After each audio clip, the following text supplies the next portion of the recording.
We've only been using cell phones regularly in this country since 1996. And that's important because research takes time. It can take decades to actually get answers. So when you hear that we know that they're 100% safe, we actually don't know.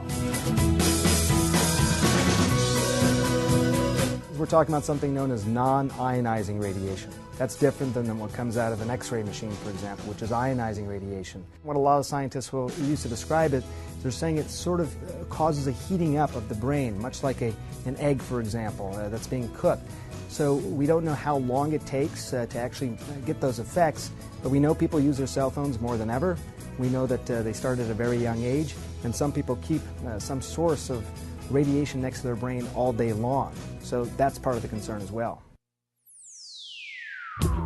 Most people, including myself, don't always read the inserts that come with devices. But if you were to, on a BlackBerry Bold, for example, you'd find that it actually tells you in the manual to keep this about an inch, 0.98 inches away from your head.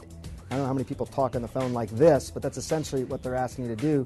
With an iPhone, for example, it's 5/8 of an inch. So if you read those manuals closely, you'll see that that's what they're asking you to do, and it's also part of the reason that they give you earpieces to wear instead of holding the phone to your ear.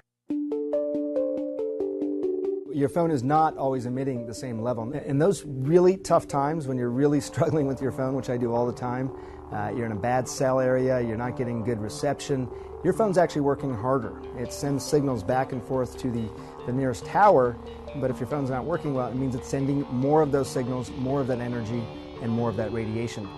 Those are good times to put the phone away.